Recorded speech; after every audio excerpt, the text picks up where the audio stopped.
Hello, lovely listeners. Welcome to In Harmony with Vitality, where we empower your journey, embracing your vitality to unleash the potential within. Hello, I'm Eva. And I'm Marta. And together we are your hosts, certified integrative nutritional health coaches and moms on a mission. We are here to guide you through the maze of health and wellness, steering clear of fat diets and one-size-fits-all solutions. We believe in a personalized approach, turning into your bio-individual needs, embracing and honoring your uniqueness, and making decisions based in your inner wisdom.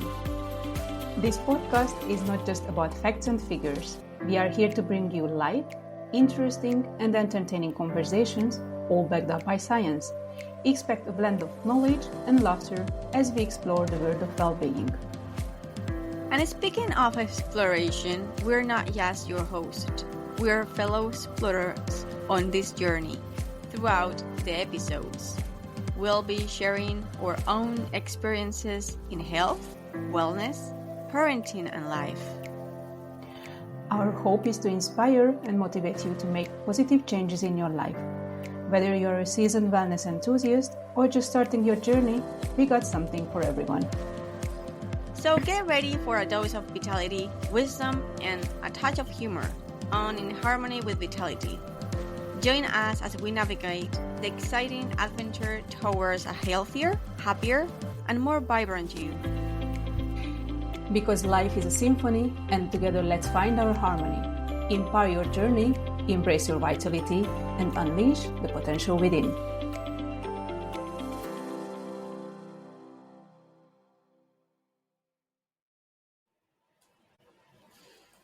Hello, dear listeners. Welcome back to another episode on In Harmony with Vitality. In today's episode, we would like to weave together the previous episodes about multidimensional health and talk about holistic self-care practice that help you find balance, vitality, and joy in your life. We will be sharing our own journey into finding practice that truly nourishes us in a multidimensional way. There will be plenty of tips for busy professionals and or moms who feel tight on time and consider that there is not enough time for self-care. My name is Marta, and I am here with the show's co-host Eva. Hello, Eva. Welcome. Hello, everyone. Great to be here. Would you like to resume a little bit multidimensional health for those who are tuning into our sound for first time and haven't had the chance to listen to the previous episode yet, Eva? Yeah, sure, Marta. I think that's a great idea. I would love to do that. So, hello, everyone, and thanks so much for tuning in. I promise you that you will walk away with many useful, easy to adopt tools and tips after listening to this episode. So as Marta mentioned in the previous episodes, we talked about multidimensional health. So what is that? Multidimensional health is the foundation of holistic well-being. It recognizes that our vitality stems from various interconnected aspects of our lives. It encompasses physical, mental, emotional, social, and spiritual dimensions, and each contributing uniquely to our overall health. So what it says that it's when you are neglecting any dimension, you can have profound implications. For example, physical health is often receives significant attention in traditional healthcare practices because we hear a lot about that we have to take care of our diet, that we have to do regular physical exercise. If you are smoking, quit smoking. Don't drink that much alcohol, which is great, but it only focuses the attention on physical health. And we need to understand that for a holistic approach, the other dimensions have equal importance in nurturing our mental, emotional, social, and spiritual well-being. So we really need to embrace multidimensional health. We need to shift our focus towards this understanding in order to understand that we need not only to treat symptoms,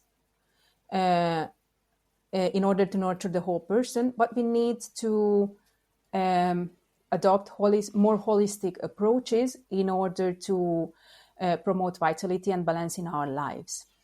In order to be able to care for our health in a multidimensional way, one of the key components is holistic self-care practices. So, what is self-care? Marta, would you like to talk a little bit about self-care, but from a holistic point of view? Yes, I would love to. Self-care, self-care. What I think, in my point of view, is goes beyond going to an spa or going to a hairdresser. Hmm. I think um, we need to work in a daily routine or things that you usually do every single day, to feel what you're doing, the things that you really like. For example, before you go to bed and you wash your face, and you love it when you do it, but you usually do it so fast because you have so many things to do that you do not focus on that. It will be that task, or not that task, Mm-hmm. um That activity. the activity. Yeah, exactly. So um self-care for me, it would be to enjoy those activities that give you peaceful, that give you energy, that gives you love, just simple, like, for example, if you like it facing your face, I'm sorry, washing your face, doing that, and enjoy with yourself, because everything what you do, everything what you work with yourself, it will impact into your life, into others' life. Mm. So for us, self routine and a holistic way, it will be doing things that you usually do, but consciously. Totally. I totally agree with you. I think it is very important to emphasize that self care is not a luxury. It's not something that you do occasionally to treat yourself.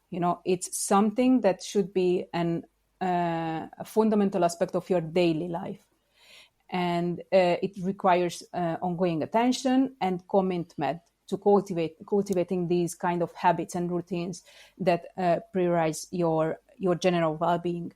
And I think one of the key components of being able to incorporating it into your daily life is being conscious about it, because there are so many tasks and there are so many activities that are doing on daily basis that you enjoy, that fills your soul, your body, your mind, but you're not conscious about it. It's like it can be something as simple as while you are having your meal, is paying attention on your meal and not looking at the TV or looking Mm-hmm. at your telephone. It can be something super simple, or while you are traveling, just dedicate time. If you have to travel, for example, I have to travel quite a lot to go to work, so during that time I engage in activities that are really fulfilling for me. It can be cross stitching on the train, or reading a book, or just disconnecting my mind, looking out on the window and just staring.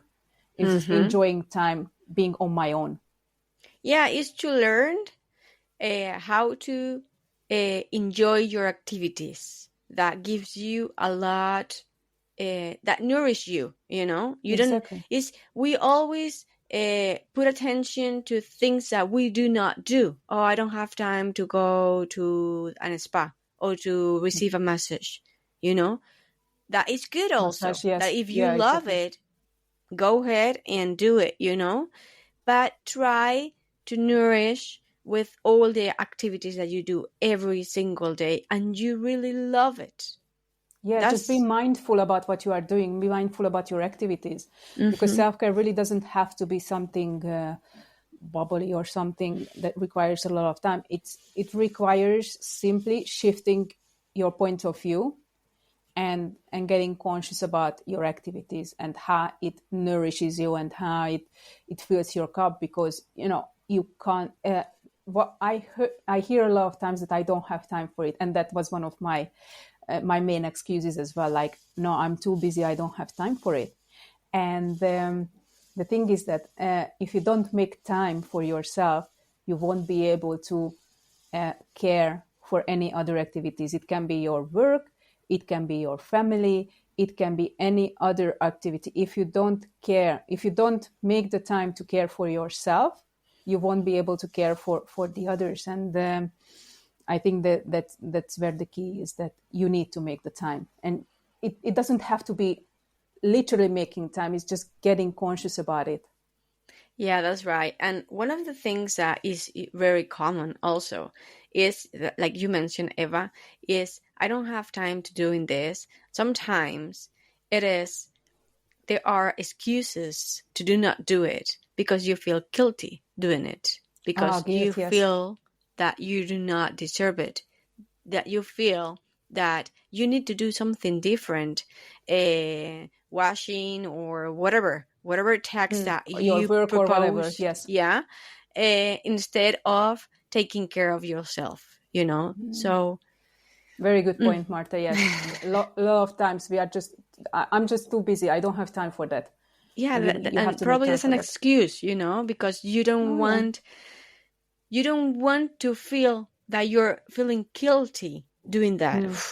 Why Yes. I'm doing this? I supposed to Yes. be doing the other thing.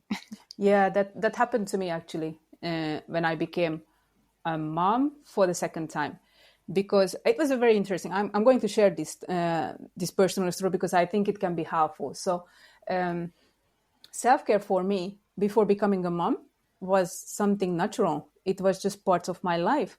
If I wanted to read a book, I read a book. If we wanted to spend the morning in the bed with my partner, we would do that. It was just everyday life. If we didn't think about it consciously, that we have to do self-care. And then when I became a mom first time with Lily, everything just went pear-shaped. But at 6 months, and when she was 6 months old, I had to go back to work. And it was a very difficult time for me mentally and emotionally, because I kept thinking that I don't want to go back to work. I want to be at home with my baby because she's still so young. And I constantly kept thinking that back in Hungary, we can stay at home 3 years. Why do I have to go back to work? And, I just had this constant thinking like, why? But the good thing was that I had a job that I absolutely loved.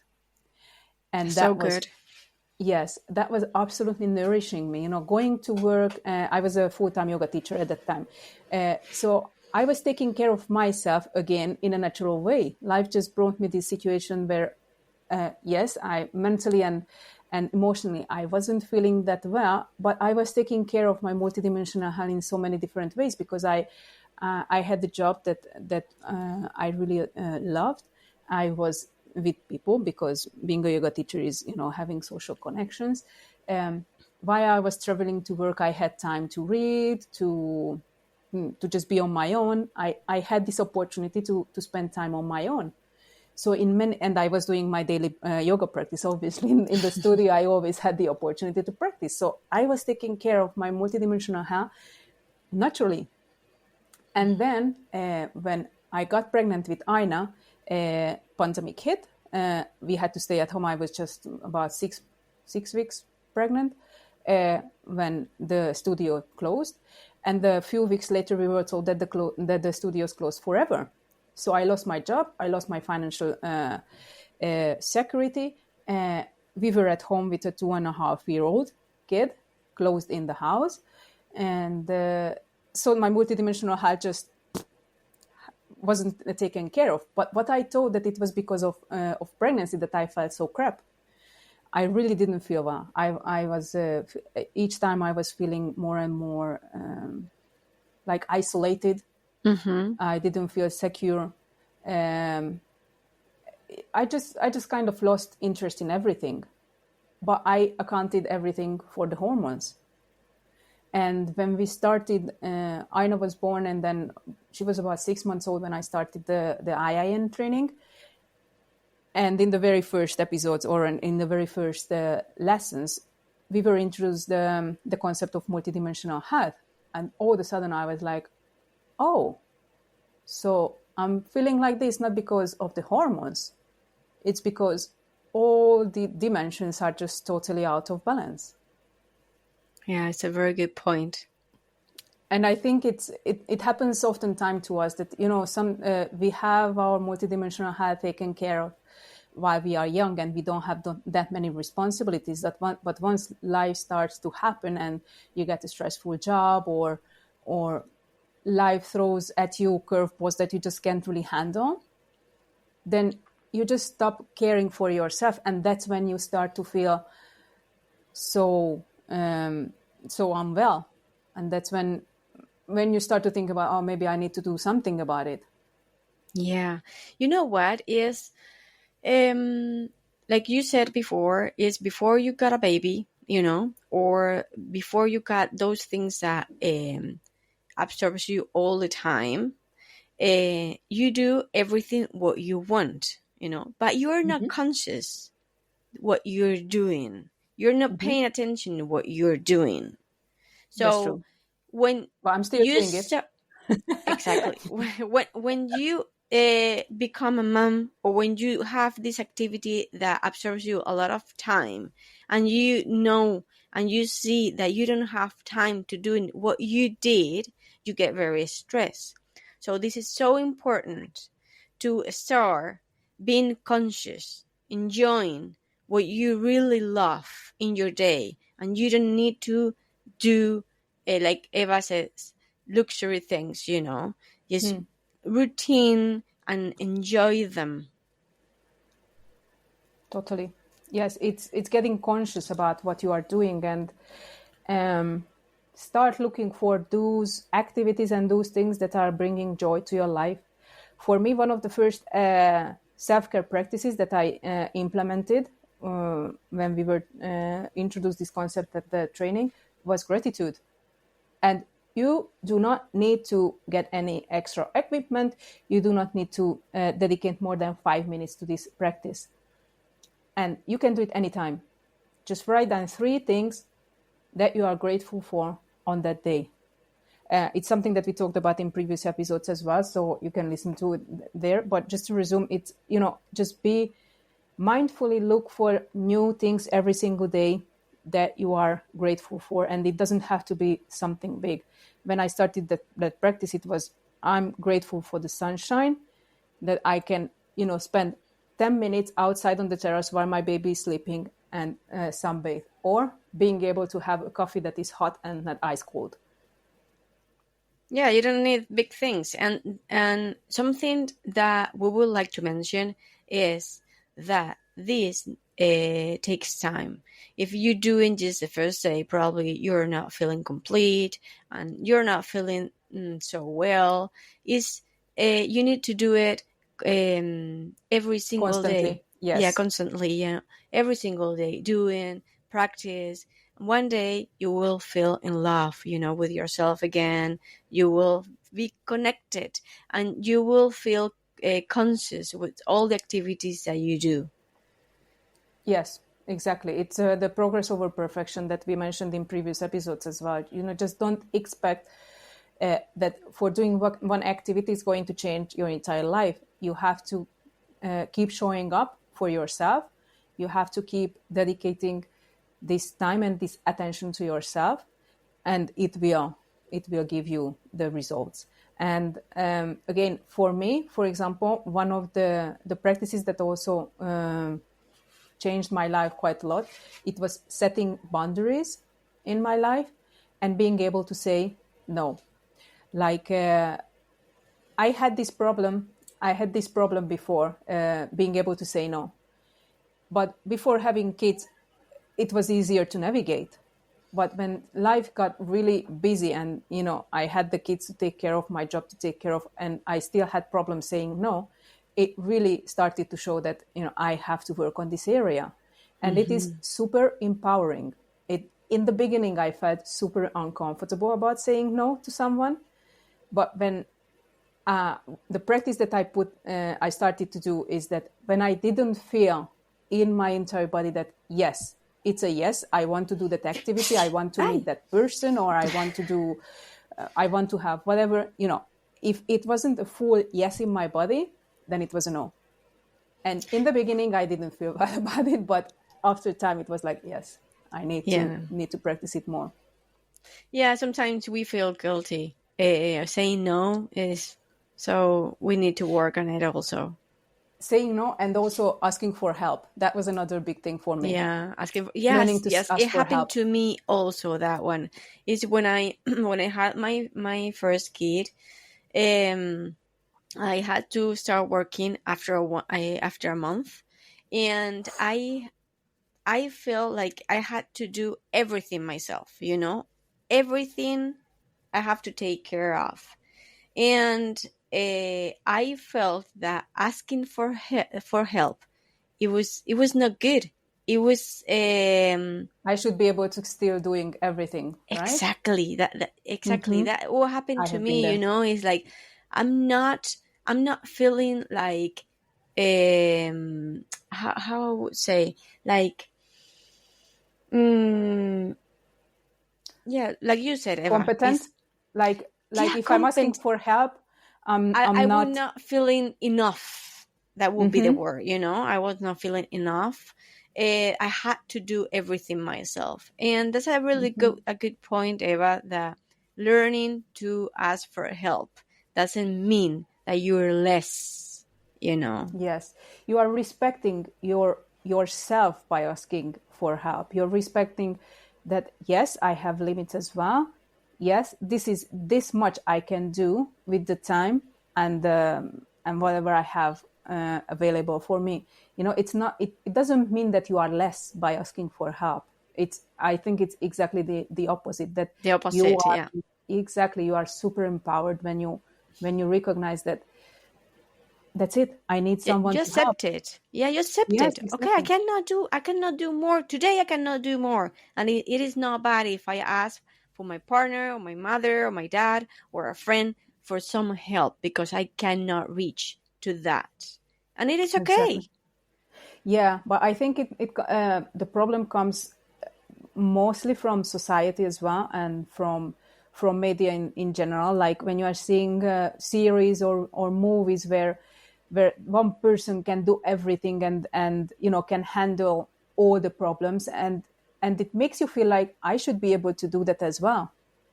Yeah, But those are not realistic situations that we are seeing on the TV.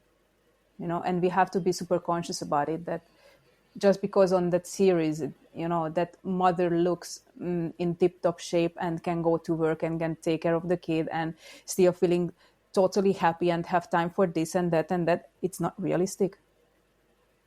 Life, we have to be conscious about our life situation, what our opportunities are, what our um, resources are, and work with that. Yes, and I don't know. I just feel like cultivating this self compassion and self understanding is key to care for ourselves. And these are practices for which you really do not need to take extra time. You just have to get conscious about it. yeah. Yeah, yes, we encourage to all of you to start being conscious of your routine. Pay attention what you're doing and loving, and take time with all those things that you really like. For example, uh, having some breakfast. Just be conscious what you're doing. Don't do anything else. Just pay attention on that. Feel it, And enjoy it. enjoy. You deserve it.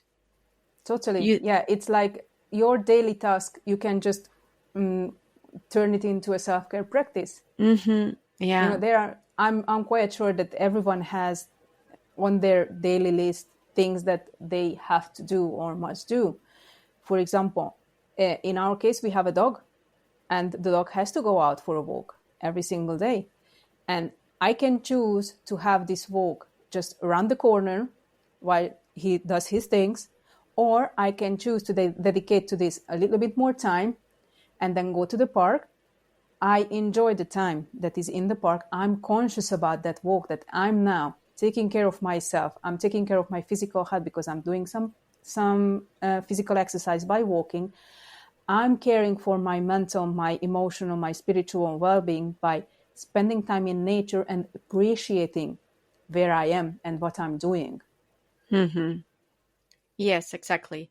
Try, if it helps you, try in the morning when you wake up, do something that you really like, you will start the day with energy, with vitality. uh, With a totally different mindset, yes. yes, just a little things, and Yes. Yeah, just very good. remember that small steps, you will get through your goal. You don't need to do huge change because this is really difficult, and not all the people could do this. Small steps, secure steps, and you will get to your goal. I totally agree with you, Marta. It's like that. We have to take these small steps and let go of perfection. Just pay attention on the progress. Okay, I think we cover everything, right, Eva? Yeah, I think we covered the main things that we wanted to share. uh, I just really would like to encourage our listeners to share their own experiences, how self-care is for them. You can do that by commenting after the episode on Spotify. You can find the section where you can share your thoughts, or you can come up on our social media accounts as well that we will be sharing in the show notes and share your experience. I would love to hear it. We would love to hear it, I think. Yes, we would love to. Yeah, exactly. As we conclude today's episode, let's recap the key takeaways from our discussion on a holistic self-care and the importance of nourishment, all dimensions of our well-being. We have explored how holistic self-care goes beyond surface level indulgence to encompass practice that support our physical, mental, emotional, social, and spiritual health. By prioritizing regular self-care routines and cultivating habits that nourish our entire being, we can enhance our resilience, cope with stress more effectively, and live more authentically and vibrantly. In our next episode, we'll delve into the realm of mental health. We'll introduce its concept and explore the myriad benefits of caring for mental well-being. Join us as we share practical tips and insight for nurturing your mental health and enhancing your overall quality of life. Thanks for joining us today. Until next time, keep prioritizing, today with my tongue, your well-being, and remember, self-care is key to a fulfilling life. Stay tuned for more insightful episode. Thank you very much for all of you, and we will see you next week. Thank you, everyone, and I hope to see you next week. Bye. Bye. And that's a wrap for another empowering episode of In Harmony with Vitality, where we encourage you to empower your journey, embrace your vitality, and unleash the potential within. If you have any questions, topics you would like to cover, or if you want to share your own journey, feel free to connect with us on social media. We love hearing from our community.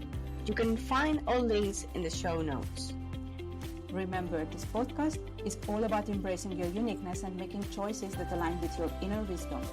Your journey to a healthier and happier life is yours to shape.